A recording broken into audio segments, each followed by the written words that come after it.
I'm Joanne Law, Director of Studies for Mediation Institute and co-founder of Interact Support. I'm on a mission to prevent violence by training and supporting dispute resolution practitioners.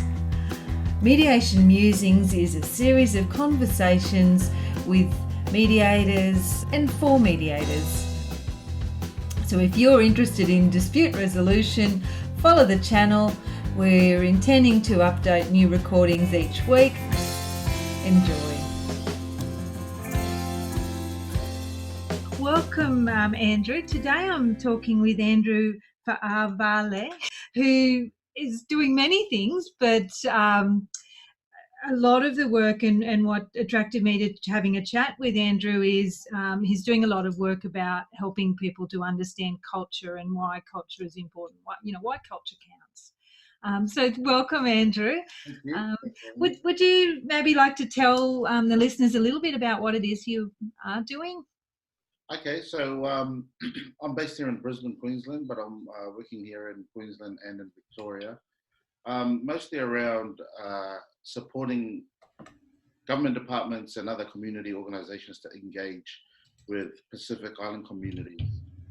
And at the bottom of that is just cultural awareness or cultural humility is the frame we like to use, and understanding that culture really counts, whether it's in education, justice, whether it's in mediation and communication.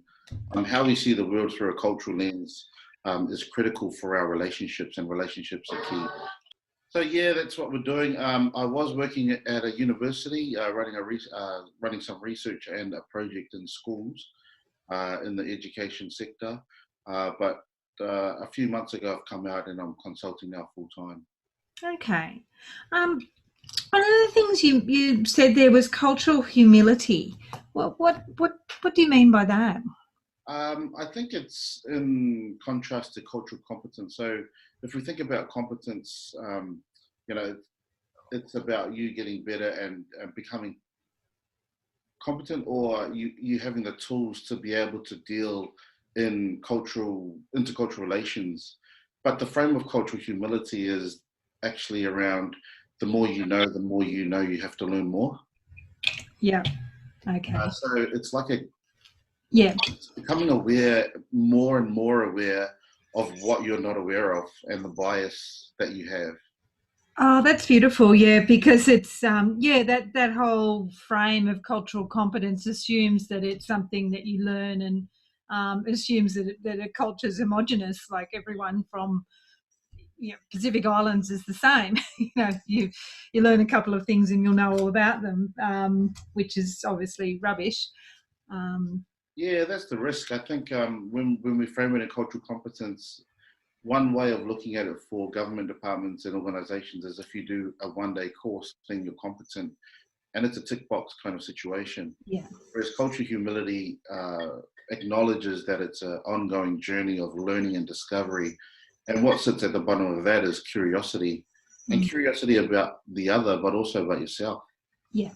Yeah, absolutely. Because and certainly from our frame as mediators, there's many assumptions that are so ingrained that they seem like it's just reality, and it's not. It's just your view of the world based on your upbringing. So I suppose that humility means that rather than saying someone of how our experiences, our nurturing, our parents, and our environment has impacted on how we make meaning of the world, then we can see that in others. Yeah. So when working with teachers or government officials, when they're coming into a workshop for me, with me, they're often coming in to know about Pacific Island communities. Who are we? Where are we from? What's our history? Essentially, it's to engage with our community better. And the essence of that really is when you know yourself, you can know others better. Yeah. It's really a reflection workshop more, I think, than it is learning about the mechanisms of our cultures. Yeah, wow, that's really powerful. I imagine the people at the end they may not have expected to learn what they did about themselves. Yeah, well, prior to coming into the workshops, I've got an online course, and it does tell about the histories and migration paths and our traditions, but it also questions them about the same things. Mm. And with that personal experience, um, you can see how they can then empathize with the different ways that we might, and some of the differences come out of very natural things, like a lot of the Western Academy and the Western knowledge comes from the global North, where simply it's colder, and so a colder environment was conducive to houses with walls and a solid roof, and that's then conducive to individualistic living. Yeah. Whereas for us in the South Pacific, here in the global South, it's tropical, and so we need breezy, our breezy kind of housing. We have breezy kind of clothing. Our houses don't have walls, and we live in villages, which means there's fluidity between families, and then it leads to collectivism, collectivity. Yeah. Yeah, and I actually that collectivity and the wider concept of what a family is I think a really important thing for people who come from that mum, dad, grandma, grandpa. That's kind of it. Maybe aunties, but not as decision making members of the family. Yeah, I think in mediation that impacts, because sometimes when we've got just the party in the mediation, for example, Pacific people, we believe that we are relational beings. So the essence of our sense of belonging is that we only exist in relation to our family, our village, our country, and so decision making is collective. And so therefore something we have to interrogate as mediators and dispute resolution practitioners is, do we really have all the people in the room who are key to making a decision? Yeah, look, it's a really important area and something I've been particularly concerned about because I think that's something that is severely missing. We're training family group conferencing now, and I'm actually going to be doing the training myself very, very soon, with the intention of adding that to my practice as a family dispute resolution practitioner. Because it's not just people from the islands. A lot of people from the subcontinent as well. There's other members of the family that are key in making decisions. Yeah, that's right. And so I think it's important to know that to get a sustainable agreement, you really should have all the people. Yeah. And sometimes it can get bigger than Ben Hur, but you have to, at least try to dig around who are the real key players, because often the leaders of families might not even be saying anything. Through our lens, through our Western lens, we might see the leader as at the front, but through another cultural lens, it might be servant leadership. So those leaders might be metaphorically or even literally at the back.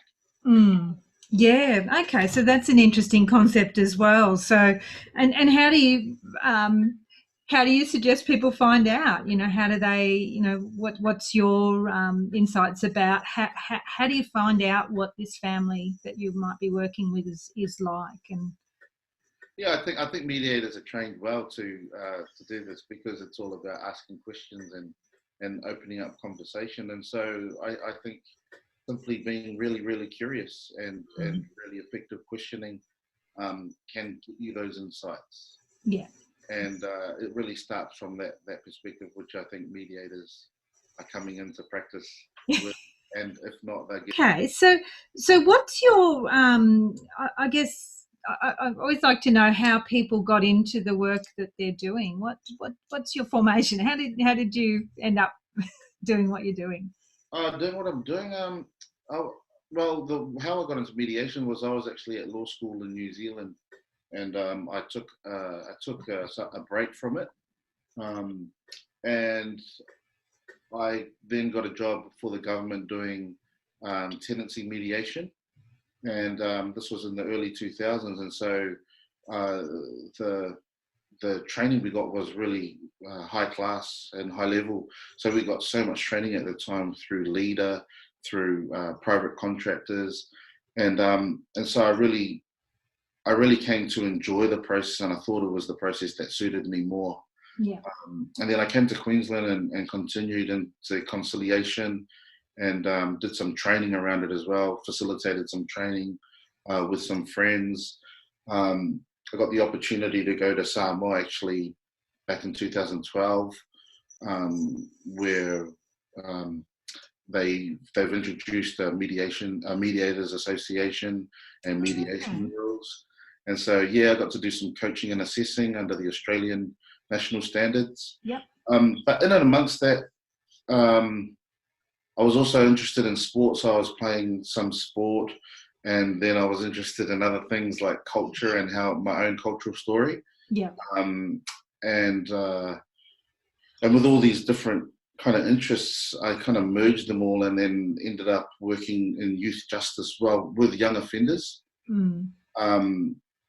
And I know that, restorative justice and group conferencing is really important there. Yeah. And I just thought that, the principles of mediation and those kinds of communication techniques could really help in that domain. Yeah. One thing that I felt hindered by, though, was I was working with Pacific Island young offenders here in Brisbane, and it just wasn't culturally tailored. So I found it was limited by the lens through which the programming was designed. Mm. It was designed through a very Western framework, and because it didn't take into consideration cultural principles, I just felt like we were limited. So myself, my wife, and a couple of friends came out of that organisation and started our own. Okay. Yep. Yeah. And so is the major distinction about who's in the room, or are there other things as well? Like, for example, we talked about the differences between collectivity and individualism. Yeah. So, so many things cascade from those two differences when designing a program. Yeah. But you've also got, the Western institutions are secular, whereas for many indigenous cultures, spirituality is a dimension of their being. Mm. And so if spirituality is central to the way we see the world, but it's not included in a program, it's asking us to leave a part of our very being at the door. Yeah. And so there's so many others, like, the system of governance here is through democracy, whereas in the islands and other indigenous cultures, it's custom. Mm. And then there's written instruction versus oratory. Our customs are passed down through oral traditions. Yeah. And that leads to the difference in low context and high context languages and cultures. Mm. And when you aggregate those kinds of fundamental differences in ways of being, ways of thinking, and ways of knowing, it really impacts on how we should design programs and how we should conduct our practices as dispute resolution practitioners. Yeah. Yeah, absolutely. No, that's really really important, and I think probably for quite a few people listening, it might give a moment to think about. Am I offering something that is appropriate? Is the context being taken fully into account for my clients? And so, some people are, as you were, constrained by the program and the approach. So I think it's a matter of also helping the grant makers and the government to understand that there needs a bit more flexibility around that. Is that because some of this some of these restrictions come down to the constraints of the programs? Yeah, and to the frameworks that they're created through. Yeah.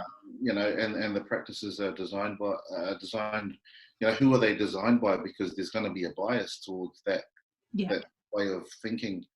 And biases are there. Everyone's got a bias, just like everyone's got a culture.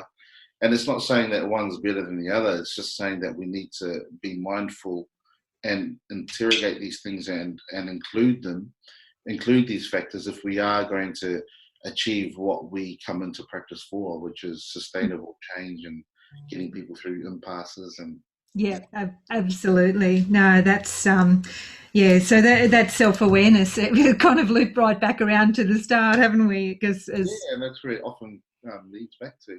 yeah, because it is such a fundamental principle, and one of the, for me, because I am from that Western secular culture, for me, self-determination is such a fundamental thing. But the meaning in a in a relational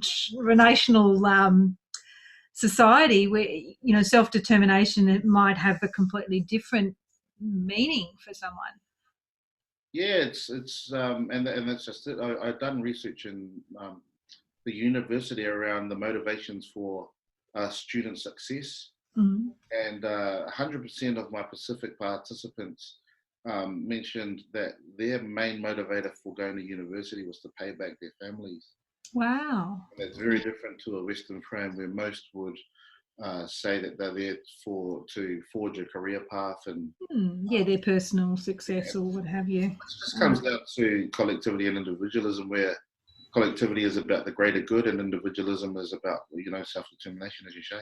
No, really, really interesting concepts that, we're probably not, or some of us probably not talking about or thinking about it as much as we could or should. Are there any, I guess, insights that you might have for new mediators or people coming into the industry? I'm not sure if it's for new mediators, because I think the awareness is for new and everyone. Yeah. Yeah, that culture absolutely counts. So nothing really for new ones that I can think off the top of my head. Yeah, so just for everyone, just be mindful of your biases, and it's very hard when you're fully embedded in something to be aware. So participating in conversations with people, and even with your colleagues and others, getting to, I suppose, exploring with them is it might be a strategy for people. Yeah, I think because culture is actually a collective kind of thing. We kind of group culture, but it also comes down to the individual. So it's a very subjective thing, because my experiences as a Samoan born in New Zealand and living in Australia is very different to another Samoan who might be born in Australia or born in the islands. Yeah. And so it sounds difficult and it sounds quite challenging when you have to take into consideration all these foreign factors. But I truly think it's a wonderful challenge for us to get to know people better. Yeah, absolutely. And so I just think that often people can get defensive around culture, and it can be a risky, sensitive subject. But I think at the heart of us it's a humanistic subject of just getting to know the other person better, and I think that's why we have a profession that we have. Yeah, absolutely. I remember one of my my students. She said, "Oh, Joe, it's better than soap operas. It's great. You find out all these interesting things about people. Just don't share them." Yeah, that's right. One of the, I guess the downsides for culture and the need for these relationship connections is when when there's problems like family violence, and it's not as simple. People still have this illusion, we'll just leave, but leaving a partner isn't just leaving a partner. If you're in that sort of culture, it means everything. Yeah, lost. That's right. Especially being relational beings, we believe that the space between us is not empty or void. It's the space that connects us. So even if we do try to run away, we've still got a web of interconnections. Yes. So it is more difficult, I think, for that separation to happen. And then there's the other attitudinal, kind of outlooks that say, oh, there's taboo, there's shame on the family. Mm. Because we are collective, we are very proud of our family names because they hark back to traditions and stories all the way back to creation or to the cosmos. So we try to look out for that. And that the flip side of that is that we can then try to suppress or sweep things under the carpet that need to be brought to light. Yeah. Because it's just simply wrong. Yeah. Yeah. So have you got any insights about that? And I suppose one of the insights from me is that, the solution of, well, just leave, is maybe too simplistic for the complexity of the context, for many. I'm a bit reluctant because most of the perpetrators are males, and I don't pretend to have insight into solutions and strategies. Mm. But what I would say is, going back to fundamental principles, is there are connections, interconnected relationships, but I think there are those ones that are prioritized, and you think about the children's future, you think about those relationships that really, really matter. You bring in the people who are also connected, and I think that's important for them to be part of the conversation. But in relationships, there are priorities. Yeah. And I think just telling that story and painting that picture, but I'm kind of reluctant to give any. No, I know, and it's really challenging. I guess one of the things, and there's different schools of thoughts around violence and why people use that. But one of the things that comes up often in what I'm looking at is that concept of shame, and there's often a challenge where, particularly if people have got traditional roles, and then they're in a society where those roles are blurred, and whether people feel there's all sorts of pressures that I guess we need to understand and help people with as well. Yeah, I think if we have a look at our culture anyway, or our community, we're probably second generation now. The first wave, most of the first wave anyway, went from the islands to New Zealand because of the relationship there. And then the second wave kind of feels like it's come into Australia. Although, Pacific people are spread all around the world now for different reasons, sport and their own and business and other strengths and talents. But in terms of what you're saying, in our research in health, we look at the social determinants of health. So, health and well-being is the construct, or is made up by so many different factors that aren't only related to nutrition and that narrow kind of view. It's related to socioeconomic status, to financial literacy, to the area you're in, the education you're able to attain, and a myriad of underpinning kind of pillars that are way broader than health. And I think when we think about our communities who are still trying to navigate and negotiate a Western system, it's been a little bit confusing, and those social determinants come into play.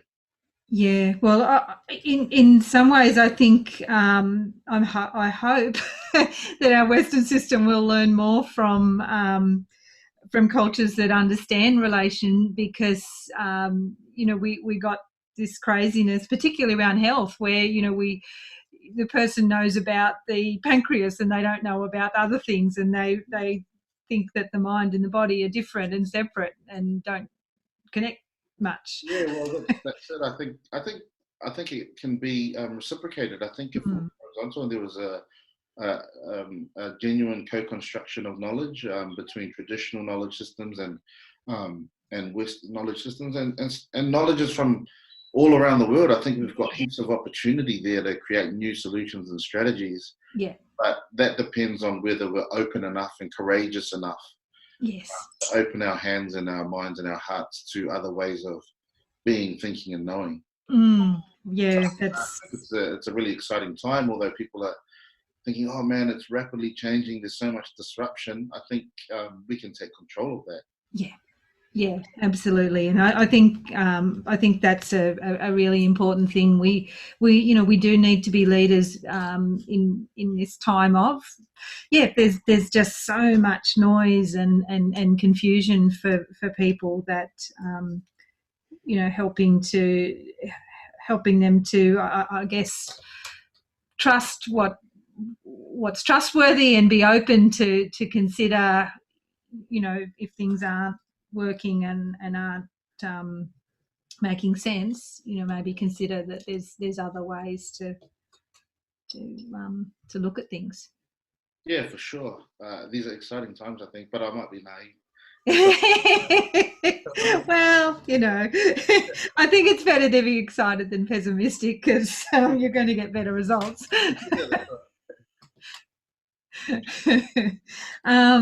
Yeah, that's So look, I'm just mindful of time. So I look, what I'm really getting from you around this piece, particularly with culture, where you're doing so much of the work, is that it's really important, and the best way to approach things is with with an open mind and an open heart and curiosity. And yeah, that's right. So, and just I guess the point for us is that culture counts, and it's not ethnicity but empathy that really matters. yeah, You don't need to be from that cultural group, but you just need to be empathetic to the fact that they may have a different way of seeing the world, and yeah, finding out how that's constructed and why. And like I say, some of the reasons are very natural. And then, the more complex part is how people are bringing the different worlds together in their own lives. So for me, I'm here in Australia and I have a very, all my wife is from New Zealand. We're both born and raised in New Zealand, but Pacific by blood. But our families are back home, so we're living a very individualistic life, and we like it that way. So it's about grabbing the parts of the different cultures and using them for your own context. yeah, And yeah.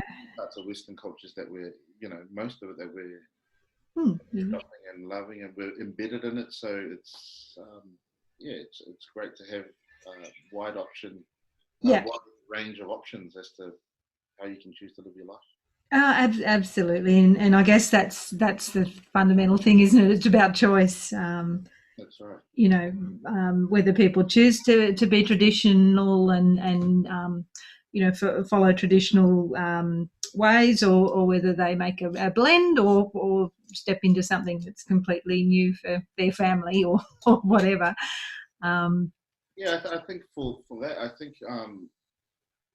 think what underpins all cultures is where, it's, for example, it's that iceberg kind of metaphor that we often use in training and Yeah, mediation, where difference is often above the surface, but what's below the surface is the sameness of values. And when and when we bring it down to that value base, I think that's where we can get a lot of mutual ground, and that's where we can get agreement. And so that mediation model of asking open-ended questions to get to the deep desires of the disputants or the participants is the same for culture. What is the positions at the top, the peak of the icebergs? yeah, Their positions, and then we need to get down to their needs. And for culture, it's really getting down to the values, yeah, and that's where the sameness exists. And I've traveled the world. I've had a look at numerous cultures, and lived in different parts of the world, and I've never really come across a culture that doesn't seek to love, doesn't seek to respect their elders and live with integrity. And so that's where the sameness exists. yeah, absolutely. No, I totally agree, and it just needs us to be willing to look, to see those similarities at the really fundamental core. 4 point. And yeah, I mean, that's our job as mediators, to help other people to see Yeah, that that's right. ultimately. And then once they realise they're really not that different, the issues become a problem to be solved rather than something someone else is doing to them. Yeah, and that's our job as mediators, is to help others through that journey, and so we'll only be better at it if we do it with ourselves. Absolutely. Um, It's our practice. yeah. Yeah. So look, if people are interested in the work that you're doing and finding out a bit more, are you okay with me putting links through to your social and Yeah, websites and things sure. like Yeah, I'll that? provide all those. That's fine. Yeah. Okay. So I'll be able to put those up. Any kind of final thoughts or that you'd like to share? No, just to encourage all practitioners that they're doing a very important job, and getting into this to help relationships, and that the people in those relationships are very different, and to acknowledge those differences and try to get them to the point of sameness is our role, but is also an intrinsic thing that we can take away as well. Yeah, no, that's wonderful. That's a really powerful thing to finish on. So, thank you once again. I really appreciate your time. Thanks, Joanne. Appreciate having me. Thank you for listening to this episode. If you'd like to find out more, come to mediationinstitute.edu.au/mediator-musings-podcast for the links to this recording.